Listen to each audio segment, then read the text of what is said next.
नमस्कार बच्चों, green world publication में आप सभी लोगों का स्वागत है। आज हम लोगों का जो विषय बिंदु है वह है हिंदी काव्य। हिंदी काव्य में जो पढ़ना है वह है हिंदी पद्य साहित्य का इतिहास।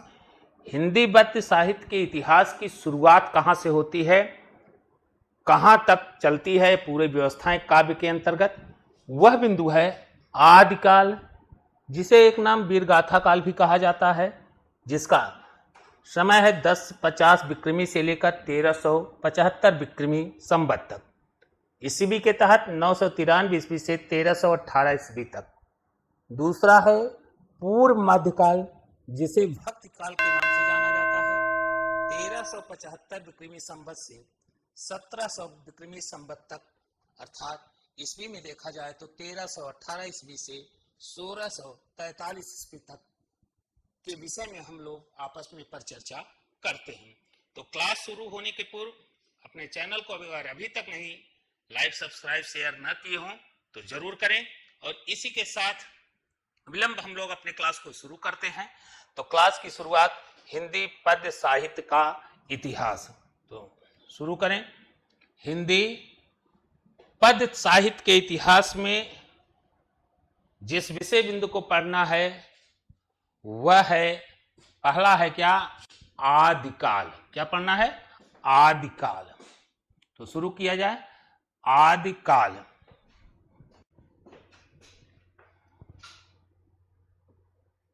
आदिकाल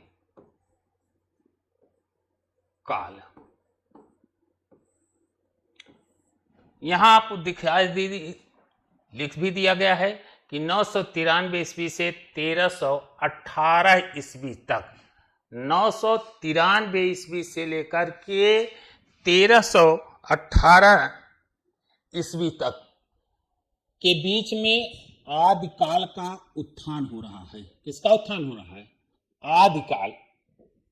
क्या जो पीरियड है वह आपको दे दिया गया है। इसका उत्थान कब हो रहा है? इसका उत्थान हो रहा है 993 ईस्वी से 993 ईस्वी से लेकर के अगर देखा जाए तो 1318 ईस्वी तक, 1318 ईस्वी में आदिकाल का उत्थान का काल कहा जाता है। अर्थात इस काल में तो देखते होंगे कि 993 ईस्वी से और 1318 के ईस्वी कालखंड को हम आदिकाल के नाम से जाने जाते हैं। आदिकाल को अनेकानेक नामों से जाना जाता है। आदिकाल को कितने नामों से? अनेकानेक नामों से जाना जाता है। इसी काल को वीर गाथा काल भी कहते हैं। क्या कहा जाता है? आदिकाल का एक नाम और भी है, वीर गाथा काल। वीर गाथा काल जहां कहा जाता है वहीं इसे एक और भी नाम दिया गया है, इसे चारण काल भी कहा जाता है। आदिकाल को किन नामों से? वीर गाथा काल, चारण काल के नाम से जाना जाता था। जिस समय इस कालखंड की शुरुआत होती है उस समय देश के अंतर्गत थोड़ा सा इतिहास जाने।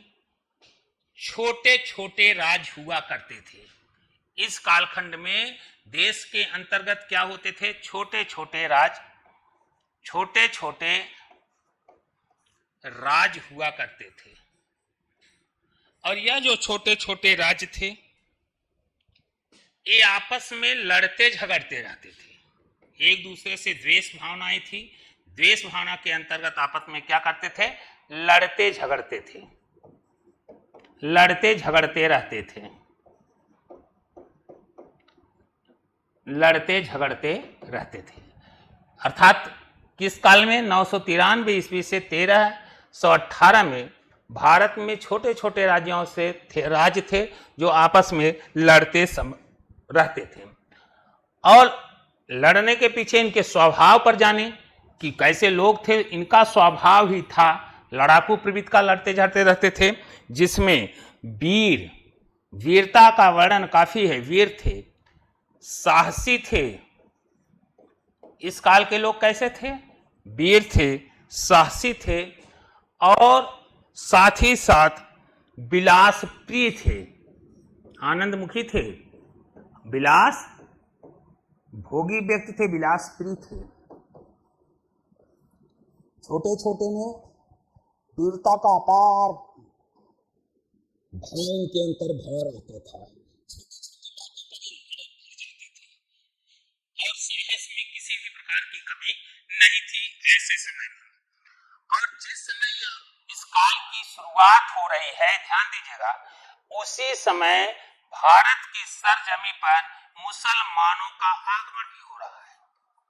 मुसलमानों का क्या हो रहा है? मुसलमानों का आक्रमण भी हो रहा है। मुसलमानों का आक्रमण हो रहा है। जिस समय इस काल की शुरुआत हो रही है, आदिकाल 993 से 1318 के बीच में ही मुसलमानों का क्या हो रहा है? आक्रमण हो रहा है। मोहम्मद बिन कासिम के कालखंड को देखिएगा कि आया और उल्का पिंड की तरह चमक भारत पर आक्रमण किया और हो गया। इसके बाद 1000 में महमूद गजनबी, 1191 में मोहम्मद गोरी। तो हम देख रहे हैं कि इसके समय में, इसी कालखंड के समय में भारत पर मुसलमानों का क्या हो रहा है? आक्रमण हो रहा है। इनकी इस समय जो कविताएं रची गई, इनकी कविताओं का जो मुख्य विषय बिंदु बना, इस समय जो कविताएं लिखी गई, उस कविताओं का मुख्य विषय बिंदु जो बना, कविताओं का मुख्य विषय जो बना, काव्य का जो मुख्य विषय बना, वह था वीर पुरुषों की वीर गाथाओं का वर्णन करना। वीर पुरुषों की वीर गाथाओं का यशोगान करना इनकी काव्य के अंतर्गत काफी दिखाई देते हैं। किसके? जिस समय आदिकाल की शुरुआत हो रही है, इसीलिए इसे क्या कहा नाम दिया गया? वीर गाथा, वीर गाथा काल। इसे क्या कहा गया है? वीर गाथा काल कहा गया है। क्या कहा गया है? वीर गाथा काल। और इनकी जो मुख्य प्रवृत्तियां थी, वीरताओं की प्रशंसा, यशोगान करना, इनका मुख्य ध्येय था ही था। इनके अंतर्गत जो मुख्य प्रवृत्तियां थी, वह राजाओं की प्रशंसा करना। इनकी मुख्य प्रवृत्तियां क्या थी? इनकी मुख्य प्रवृत्तियां थी राजाओं की प्रशंसा करना। इनकी मुख्य प्रवृत्तियों की बात करें तो ये राजाओं का ज्यादा से ज्यादा क्या करते थे? प्रशंसा करते थे। युद्ध का, इनकी कविताओं में युद्ध का सजीव वर्णन किया गया है। युद्ध का सजीव वर्णन भी दिखाई देता है। युद्ध का सजीव वर्णन भी दिखाई देता है। और साथ ही साथ इनके अंतर्गत सामूहिक राष्ट्रीयता भावना थी। सामूहिक राष्ट्रीयता, सामूहिक राष्ट्रीयता की भावनाएं भी विद्यमान थी। राष्ट्रीयता की भावनाएं, सामूहिक राष्ट्रीयता की भावनाएं इनके अंदर विद्यमान थी। अर्थात वीर गाथा काल में के लोगों में राष्ट्रीयताओं की भावनाएं सामूहिक रूप से लोगों के अंदर विद्यमान थी। और काव्य में देखें तो काव्य के अंतर्गत जो हम पढ़ेंगे तो उसमें वीर रस, कौन कौन सा? वीर रस और श्रृंगार रस की प्रधानता मिलती है। इनके संदर्भ में जब देखेंगे तो कौन कौन सी? वीर रस और श्रृंगार रस की ज्यादा प्रधानता दिखाई देती है। तो आदिकाल को किन नामों से जाना जाता है? इसी को वीर गाथा काल और क्या? चारण काल कहा जाता था। देश में मुसलमानों का आगमन हो रहा है। छोटे छोटे राज्य थे जो आपसी द्वेष, ईर्ष्या के फलस्वरूप आपस में संघर्षरत रहते थे। साथ ही साथ इनके अंतर्गत वीरता और साहस और विलासपूर्ण जीवन जीने के लिए अभ्यस्त थे। और ऐसी परिस्थितियों में भारत पर मुसलमानों का क्या रहा आक्रमण, और आक्रमण के समय जो भी इनकी काव्य की रचनाएं लिखी गई वह वीर पुरुषों से संदर्भित है, और साथ ही साथ राजाओं की प्रशंसा करना, युद्ध का सजीव वर्णन करना, सामूहिक राष्ट्रीयता की भावना का होना और वीर रस और श्रृंगार रस दोनों पाए जाते हैं। इस समय जो रचना का रूप था, किस प्रकार की रचनाएं की जाती थी, आते हैं हम इस विषय पर। इस समय किस प्रकार की रचनाएं की जाती हैं, तो इस समय किस प्रकार की रचनाएं की जा रही हैं, तो यहां पर रचना जो लिखी जा रही, काव्य लिखे जा रहे हैं, इसके दो रूप, रचना के दो रूप दिखाई देते हैं। जो इस समय रचनाएं की जा रही हैं, इसके दो रूप विद्यमान हैं। एक प्रबंध काव्य के अंतर्गत रचनाएं की जा रही हैं, प्रबंध काव्य के अंतर्गत, तो दूसरे काव्य को मुक्तक काव्य, प्रबंध काव्य और मुक्तक काव्य के अंतर्गत रचनाएं की जा रही हैं। आदिकाल में जो काव्य की रचनाएं हो रही हैं, किस रूपों में बच्चों?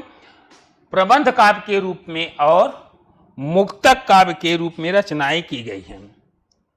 और इस प्रसिद्ध काव्य के अंतर्गत अगर हम देखेंगे तो जो महत्वपूर्ण रचनाएं हैं वीर रस से संदर्भित, जो सर्वविदित है, वह रचनाएं हैं प्रसिद्ध काव्य। जो इस समय की प्रसिद्ध काव्य की चर्चा की जाए तो इस समय का प्रसिद्ध काव्य जो है वह है आल्हा ऊदल खंड, या कह सकते हैं आल्हा खंड। आल्हा खंड इस काल की प्रसिद्ध काव्य की रचना क्या है? आल्हा खंड, जिसमें आल्हा और ऊदल का की वीरता का चित्रण किया गया है। किसका किसका? आल्हा और ऊदल का की वीरता का वर्णन किया गया है या चित्रण किया गया है।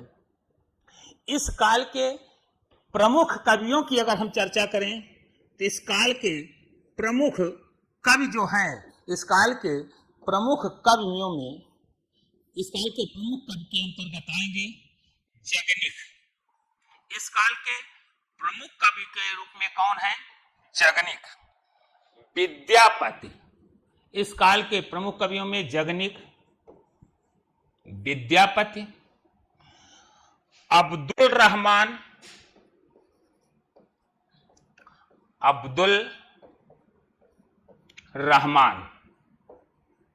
इस काल के प्रमुख कवियों में कौन है? जगनिक, विद्यापति, अब्दुल रहमान। इस समय के प्रसिद्ध रचनाकार में इनके नाम होते हैं। इस समय के ये लोग क्या थे? प्रसिद्ध रचनाकार थे। इस समय के प्रसिद्ध रचनाकारों में जगनिक, विद्यापति, अब्दुल रहमान प्रसिद्ध रचनाकार थे। समय के रचनाकारों में अब्दुल, विद्यापति और रहमान प्रसिद्ध रचनाकार थे। तो आदिकाल को हम किन किन नामों से जाने जाते हैं? इन्हें हम वीरगाथा काल के रूप में जाने जाते हैं, जहां वीरता का संपूर्ण वर्णन किया गया है। और यह कालखंड 1050 विक्रमी संवत से 1375 विक्रमी संवत, और ईस्वी पर आप विशेष ध्यान दीजिएगा, 993 ईस्वी से 1318। जब हम सामाजिक विषय पढ़ेंगे तो भारत पर मुसलमानों का आक्रमण जब पढ़ेंगे तो वहां पर देखेंगे कि भारत पर मुस्लिम का जो आक्रमण हो रहा है सर्वप्रथम मोहम्मद बिन कासिम के द्वारा, और मोहम्मद बिन कासिम के बाद, हालांकि वह आया, इतिहास इस बात को मानता है कि आया और उल्का पिंड की तरह रहा, चमका और लुप्त हो गया, लेकिन उसने भारत में जो दुर्जय कहा जाता था, जिसे भेदा न जा सकता था, ऐसे रास्तों को दिखा दिया लोगों को, मुस्लिम कंट्रियों को, अरब देशों को, जहां भारत पर लगातार आक्रमण है। और मोहम्मद बिन कासिम के बाद महमूद गजनबी के बाद आप देखेंगे 1000 में, उसके बाद 1191-92 का तराइन का युद्ध मोहम्मद गोरी के द्वारा, और बाद में भारत में एक सल्तनत की पीरियड का स्थापित होती है, और 1206 के अंतर्गत किसके द्वारा? कुतुबुद्दीन ऐबक के द्वारा। कहने का मतलब आदिकाल की व्यवस्थाएं का जो प्रादुर्भाव हो रहा है वह आदिकाल कहा जाए या मुस्लिमों का आक्रमण एक साथ जोड़ा जा सकता है। तो यह है आपका जो विषय रहा, किससे संबंधित है? आदिकाल से संबंधित है। दूसरा है आदिकाल के बाद जो हमें पढ़ना है वह है पूर्व मध्यकाल। आदिकाल के बाद हमें जो अध्ययन करना है वह क्या है? पूर्व मध्यकाल। पूर्व मध्यकाल को भक्ति काल के नाम से भी जाना जाता है। पूर्व मध्यकाल को हम किस नाम से जानते हैं? पूर्व मध्यकाल को पूर्व मध्यकाल को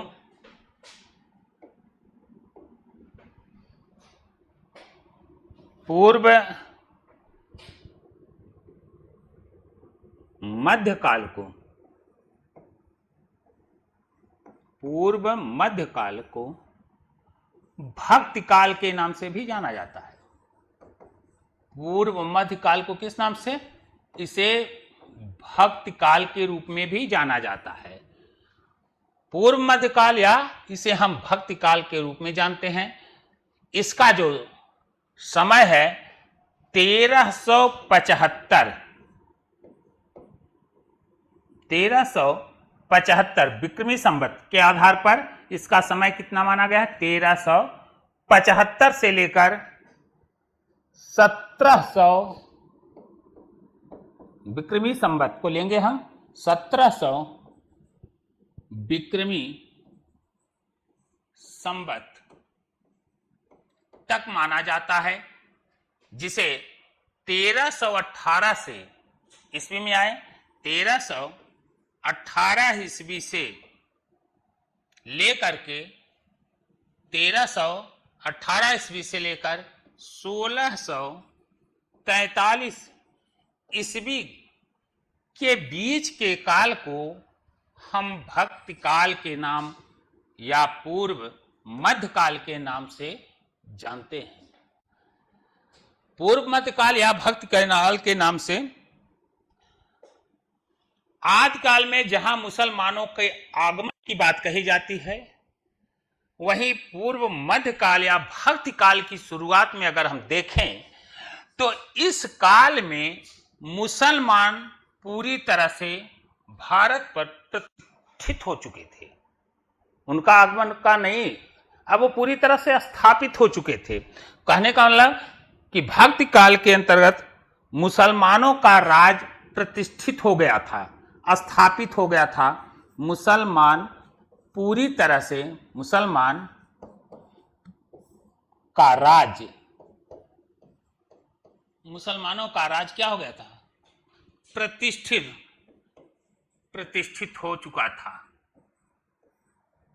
इस समय तक मुसलमान पूरी तरह से भारत पर स्थापित हो चुके थे, और मुसलमानों का राज पर प्रभुत्व होने के नाते एक और भी बात जो आदिकाल में आपने देखा कि छोटे छोटे राज्य थे और आपस में लड़ते थे, तो मुसलमानों का राज स्थापित हो जाने के नाते इन छोटे छोटे राज्यों का अंत हो गया।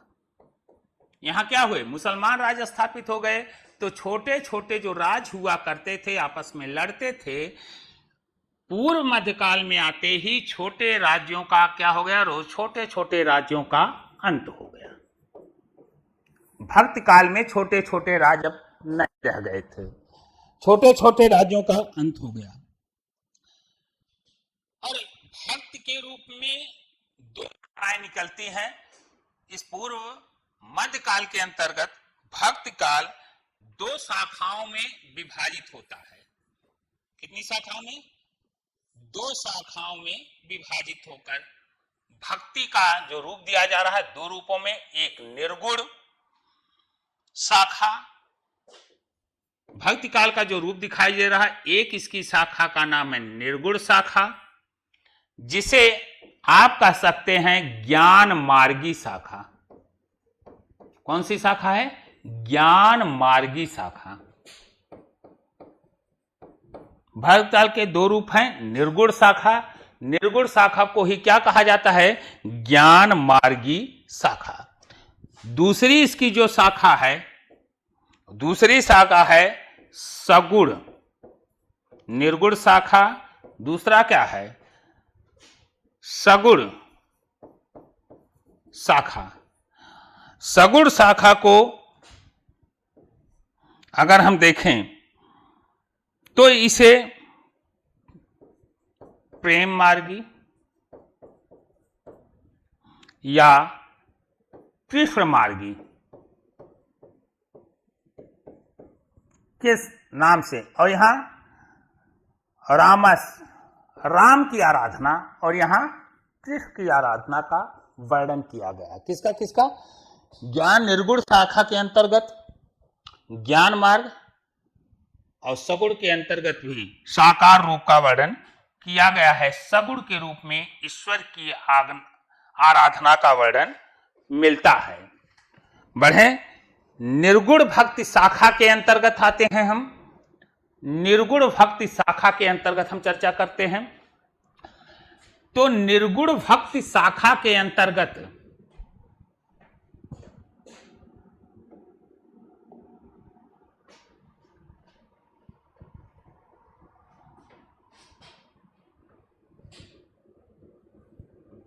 निर्गुण भक्ति शाखा के अंतर्गत निर्गुण भक्ति शाखा निराकार के रूप में स्वीकार किया जा रहा है। ईश्वर की आराधना निराकार के रूप में स्वीकार की जाती है। निर्गुण भक्ति शाखा के अंतर्गत ईश्वर की आराधना किस रूप में? निराकार के रूप में स्वीकार की जाती है। इनकी उपासना जबकि निर्गुण भक्ति निराकार के रूप में इसे ज्ञान मार्गी शाखा भी कहा गया है। ज्ञान मार्गी शाखा, इसे किस नामों से जाना गया? ज्ञान मार्गी शाखा के रूप में भी जाना जाता है। और ज्ञान मार्गी शाखा के अंतर्गत जो प्रमुख कवि हैं, उन प्रमुख कवियों में, सर्वोच्च कवियों में सबसे प्रमुख नाम जिनका आता है वह हैं कबीर। ज्ञान मार्गी शाखा के सर्वोच्च कवियों में किनका नाम आता है? कबीर जी का नाम आता है। इसमें और भी कवि हैं, जैसे कबीर, रैदास। प्रमुख कवियों में कौन कौन हैं? कबीर, रैदास, नानक, दादू,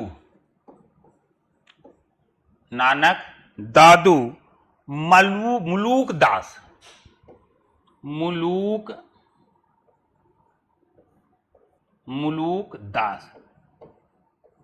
कबीर, रैदास, नानक, दादू, मुलूक दास, धर्मदास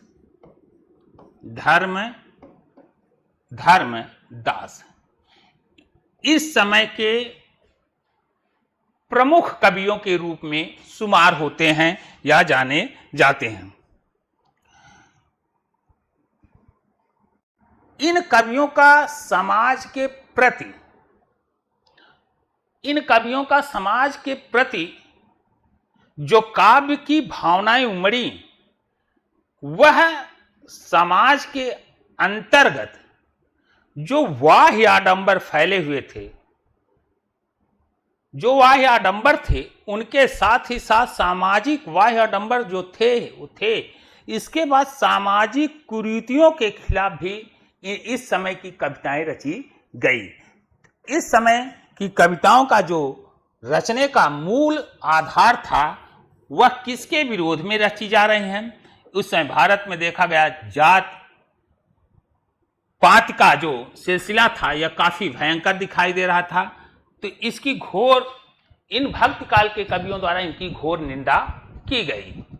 जात पात का जो दायरा था, वहां तीर्थ व्रत की भी आलोचना की जा रही है इन कवियों के द्वारा। तीर्थ व्रत का वाह्य आडंबर जो था, तीर्थ व्रत का वाह्य आडंबर जो था, इनका भी विरोध। आडंबर तीर्थवाह का, तीर्थ व्रत का जो वाह्य आडंबर किए जाते रहे थे, इसका भी इन कवियों के द्वारा घोर निंदा की गई। इन कवियों की सबसे प्रमुख विशेषता यह थी, इन्होंने जिस भाषा का प्रयोग किया, भक्त काल के कवियों ने जिस भाषा का प्रयोग किया, तो इनकी जो भाषा थी, आते हैं उनकी भाषा पर। इनकी भाषा पंचमेड़ सधुक्कड़ी भाषा थी। इनकी जो भाषा थी क्या थी? पंचमेल सधुक्कड़ी, पंचमेल सधुक्कड़ी भाषा थी। इनकी भाषा कैसी थी? पंचमेल सधुक्कड़ी भाषा थी। निर्गुण शाखा में दूसरा है, ये तो ज्ञान मार्गी के प्रमुख कवियों में आते हैं। किस मार्ग के शाखा के थे? एक ज्ञान मार्गी शाखा के कवि। और ज्ञान मार्गी शाखा के कवियों में निंदा किसकी की गई? जात पात, तीर्थ व्रत का वाह्य आडंबर, ईश्वर उपासना के लिए जिस प्रकार से देवी देवताओं की जा रही थी, इन बिंदुओं की आलोचना इन लोगों के द्वारा की गई। साथ ही साथ भाषा इनकी पंचमेल सधुक्कड़ी भाषा के रूप में दिखाई देता है। यह ज्ञान मार्गी है। इसी में एक और भी मार्ग है जिसे हम प्रेम मार्गी कहते हैं।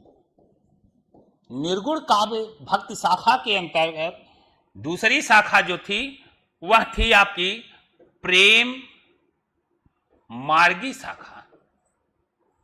प्रेम मार्गी शाखा दूसरी जो शाखा थी वह कौन थी? प्रेम मार्गी शाखा,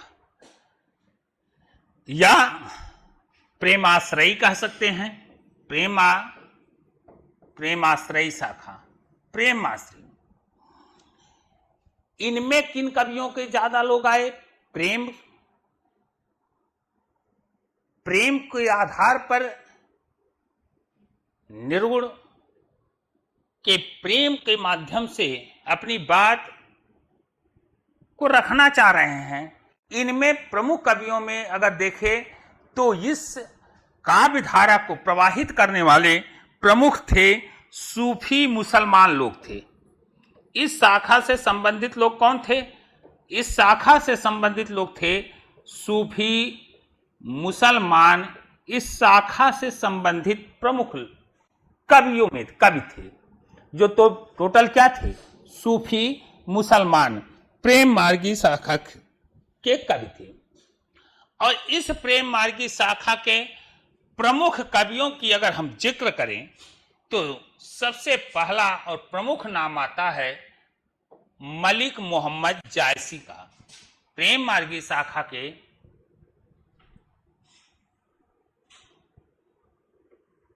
प्रेम मार्गी शाखा के प्रमुख कवियों में जिनका नाम आता है वह कौन है? मलिक मोहम्मद जायसी। सर्वश्रेष्ठ कवि के रूप में, सर्वश्रेष्ठ कवि के रूप में जाने जाते हैं। कौन? सूफी संत मलिक मोहम्मद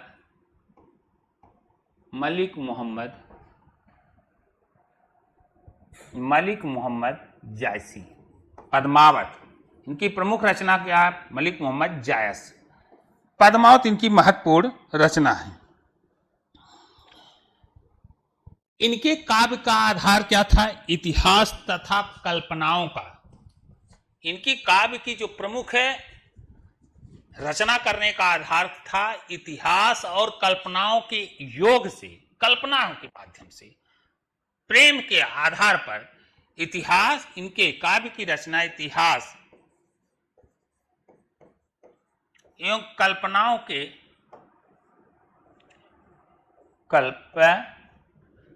नाव के योग से काव्य की रचना की गई। इतिहास एवं कल्पनाओं के योग से काव्य की रचना की गई। कहने का मतलब इनके द्वारा जो काव्य की रचना की जाती रही है, ये अपने लौकिक आख्यान द्वारा, लौकिक माने सांसारिक, लौकिक का अर्थ क्या है? सांसारिक आख्यान द्वारा, पारलौकिक, किसके द्वारा? सांसारिक, या आप क्या कहेंगे? लौकिक आख्यान द्वारा, लौकिक माने सांसारिक, लौकिक आख्यान द्वारा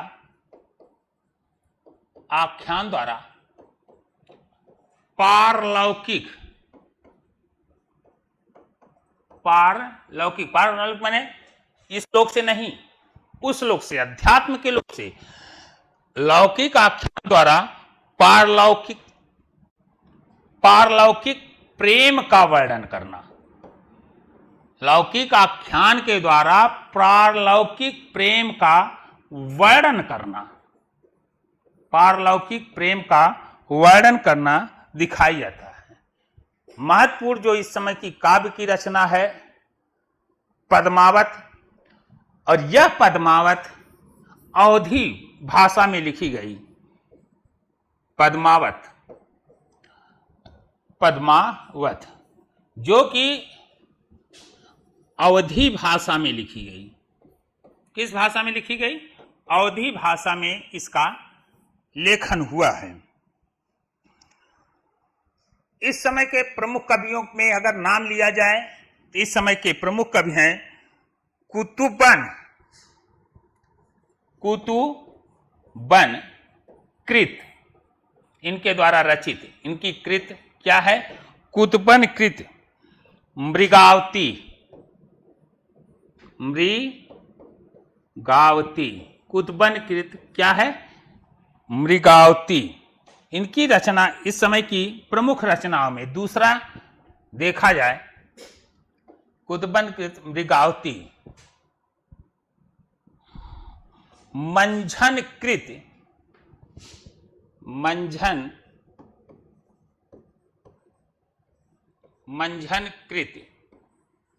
इस समय प्रमुख रचना मंझन कृत। मधुमालती,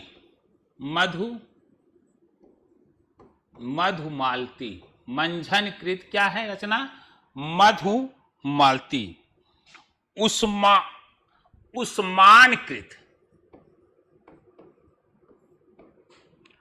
उस्मानकृत इस समय की प्रमुख रचना, उस्मानकृत प्रमुख रचना है चित्रावली।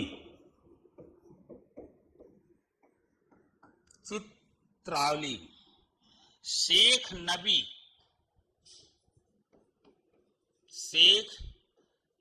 की कृति है, शेख नबी की कृति है ज्ञान द्वीप।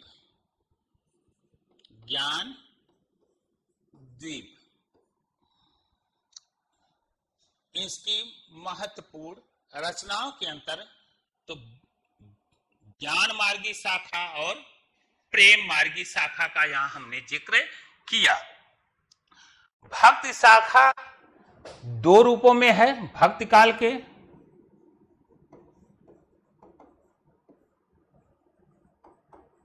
भक्ति काल एक निर्गुण की तरफ, दूसरा सगुण की तरफ, दो शाखाओं में विभाजित हो रहा है। निर्गुण से संबंधित जानकारी हो चुकी है। अब हम सगुण के संदर्भ में जानेंगे। तो सगुण भक्ति शाखा जो चला, सगुण भक्ति शाखा जो चला वह 11वीं शताब्दी में, सगुण भक्त शाखा जो चला वो कब चला? सगुण भक्ति शाखा 11वीं शताब्दी में सगुण भक्ति शाखा की शुरुआत होती है और इसकी शुरुआत जो होती है वह स्वामी, इनकी जो शुरुआत होती है स्वामी रामानुजाचार्य, स्वामी रामानुजाचार्य, स्वामी रामानुजाचार्य अवतारवाद की भावनाओं को प्रतिष्ठित करते हैं। अवतार को, इनके काव्य में अवतार वाद को प्रतिष्ठित किया जा रहा है। अवतार को क्या किया जा रहा है? अवतार को प्रतिष्ठित किया जा रहा है। अवतार सगुण एक आकार युक्त, निराकार में जिसका कोई आकार के संदर्भ में कहा रहा है। सगुण में ईश्वर का एक अवतार के रूप में उपासना की व्यवस्थाएं दी जा रही हैं और इसको प्रतिष्ठित करने और ईश्वर का जन्म नहीं लेकिन अवतार होता है और उसका एक रूप के रूप में चित्रण किया जा रहा है। इसके प्रमुख संत कौन थे? स्वामी रामानुजाचार्य। और स्वामी रामानुजाचार्य के ही शिष्य स्वामी रामानुजाचार्य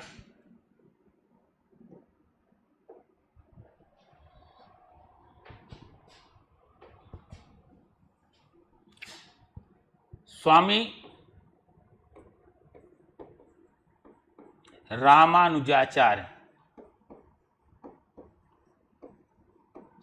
रामानुजाचार्य के शिष्य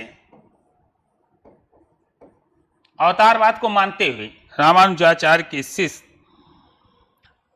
रामानंद हुए। रामानुजाचार्य के शिष्य कौन हुए?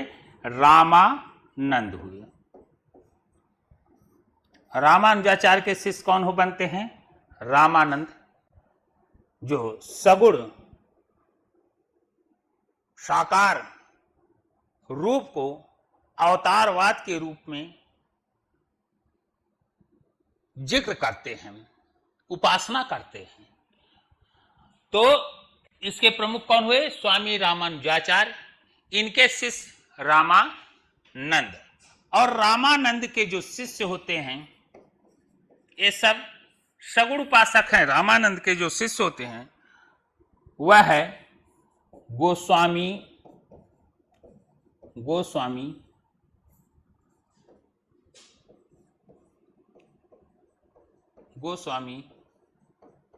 तुलसीदास। इनके शिष्य कौन हुए? गोस्वामी तुलसीदास। सगुण उपासक के संस्थापकों में अगर देखा जाए तो एक मार्ग है रामाश्रय। ये सारे उपासक अपने इष्ट को किस रूप में जा रहे हैं? राम। ये राम के उपासक के रूप में जाने जा रहे हैं, जो अवतारवाद से रिलेटिव हैं। राम को अपने इष्ट के रूप में स्वीकार करते हैं। दूसरी इसकी जो शाखा है वह है कृष्णाश्रयी मार्ग। दूसरी इसकी शाखा जो है वह कौन सी है? कृष्णाश्रयी मार्ग। यह शाखा जो थी वह रामाश्रयी थी। दूसरी शाखा इनकी जो आती है वह है आपकी कृष्णाश्रयी शाखा।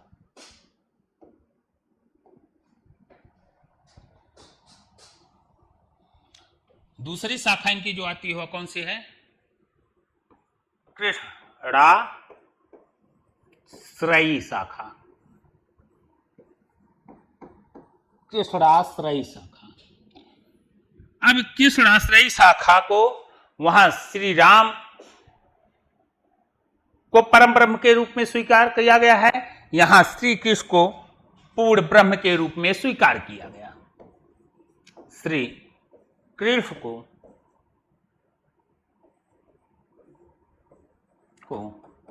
पूर्ण ब्रह्म के रूप में, पूर्ण ब्रह्म के रूप में स्वीकारा गया। पूर्ण ब्रह्म के रूप में स्वीकार किया गया। केषाक्षरी शाखा के प्रमुख प्रतिपादकों में अगर कहा जाए, इस केषारी शाखा के प्रमुख प्रवर्तक की अगर हम बात करें तो केषारी शाखा के प्रमुख प्रवर्तक वल्लभाचार्य थे। केषाक्षरी शाखा के प्रमुख कौन थे? वल्लभाचार्य जी थे। केषारी शाखा के प्रमुख प्रवर्तकों में वल्लभाचार्य जी थे। इस शाखा के प्रमुख प्रवर्तक के रूप में जाने जाते हैं। कौन? वल्लभाचार्य जी इस शाखा के प्रमुख प्रवर्तक के रूप में जाने जाते थे। इनके अन्य शिष्यों में जो काफी पॉपुलैरिटी मिली, उनमें देखा जाए तो सबसे प्रमुख शिष्य थे सूरदास। अन्य का नाम लें, नंददास, सूरदास, नंददास, परमानंद, सूरदास, नंददास, परमानंद दास, सूरदास, नंददास, परमानंद दास आदि प्रमुख कवि, इस शाखा से संबंधित प्रमुख कवि हुए। भक्ति, अब टोटल दोनों का हम पढ़ चुके हैं। अब पुनः भक्ति काल को निर्गुण और सगुण, निर्गुण में ज्ञान प्रेम, सगुण में कृष्ण, उधर राम भक्त की शाखा करने के बाद अब हम देखेंगे पूरे भक्ति काल में, पूरे भक्ति काल की प्रवृत्तियां क्या थी। पूरे भक्ति काल के अंतर्गत हम लोगों को देखना है कि इस भक्ति काल में, इस भक्ति काल के अंतर्गत इनके जो उपासना के तरीके थे, उनकी जो प्रवृत्तियां थी, किसकी? भक्ति काल की जो प्रवृत्तियां थी दो रूपों में दिखाई देती है। एक, निराकार ब्रह्म के उपासक मिल रहे हैं, जहां भगवान श्री राम सच्चिदानंद जी को अपने इष्ट के रूप में पूजित करते हुए काव्य की रचना कर रहे हैं, लेकिन दोनों अवतारवाद से संबंधित हैं, दोनों अवतार मानते हैं। दूसरा एक सगुण उपासक है जो अपने आराध्य का उपासना कृष्ण के माध्यम से कर रहे हैं। इस समय की जो महत्वपूर्ण प्रवृत्तियां दिखाई देती हैं, उनमें महत्वपूर्ण प्रवृत्तियों में देखा जाए तो गुरु महिमा, गुरु का महिमा का वर्णन। सतगुरु हम सूरज कर कहिया एक प्रसंग, बरसा बादल प्रेम का भीग गया सब अंग। यह गुरु की महिमा का वर्णन किया गया है। गुरु की महिमा के साथ ही साथ यहां की मुख्य प्रवृत्तियां थी भक्ति भावना। भक्ति, गुरु महिमा के साथ साथ क्या हो रहा है? भक्ति भावना। आडंबर का विरोध, आडंबर का विरोध ही किया जा रहा है। इस समय की यह मुख्य प्रवृत्तियां विद्यमान थी। तो आज हम लोगों का जो टॉपिक था, जिस विषय बिंदु को लेकर के हम लोगों ने परिचर्चा की, हिंदी पद्य साहित्य के अंतर्गत हिंदी पद्य साहित्य के इतिहास को जानने का प्रयास किया गया। उसके कालखंडों पर हमने चर्चा किया और गद्य और पद्य का हम वर्णन कर चुके हैं। गद्य के अंतर्गत, गद्य का जहां तक बात की जाए तो गद्य का नियामक बच्चों, जहां व्याकरण होता है, गद्य का नियंता, गद्य का जो संचालन होता है, शुद्धता का परिमाप होता है, उस शुद्धता का परिमापक अगर वर्णन किया जाए तो उस शुद्धता का परिमाप जहां व्याकरण होता है, वहीं पद्य का नियंता की बात किया जाए, पद्य कैसे लिखे जाते, पद्य का संचालन कैसे होता है, पद्य की अच्छाई या बुराई कैसे जाती है, वहीं पद्य का नियंत्रक वर्ण, छंद, मात्रा, यति, गति, लय, तुक, जहां पर यति, गति, लय, तुक के आधार को बना करके किसी काव्य की रचना की जाती हो, वर्ण, मात्रा, यति, गति, तुक, लय के आधार पर वर्णन की जाती हो, उसी को क्या कहा जाता है? काव्य। काव्य में भावनात्मक लगा ज्यादा होता है, भावनाओं से चला जाता है और भावनाओं के आधार पर काव्य की रचना की जाती है, जबकि गद्य एक विचार है, विचारात्मक पहलू है, जबकि पद्य के अंतर क्या है? यह एक भावनात्मक है। तो हिंदी पद्य साहित्य के इतिहास के अंतर्गत आज हम लोगों ने जिन विषय बिंदु पर परिचर्चाएं की आपस में, वह केवल 2 बिंदु थे। अगले क्लास में हम फिर इसके 2 और कालखंडों का चर्चा करेंगे। और इसी के साथ ही आज के इस क्लास को यहीं पर विराम देता हूं और आपसे अपेक्षा करता हूं कि यदि अभी तक भी चैनल को लाइक, सब्सक्राइब, शेयर न किए हों तो जरूर करें, जिससे यहां से कुछ भी सामग्री जो भी उपलब्ध हो वह आप तक पहुंचती रहे। तो इसी के साथ बच्चों, अपने क्लास को यहीं पर क्या दे रहा हूं? विराम। जय हिंद, जय भारत।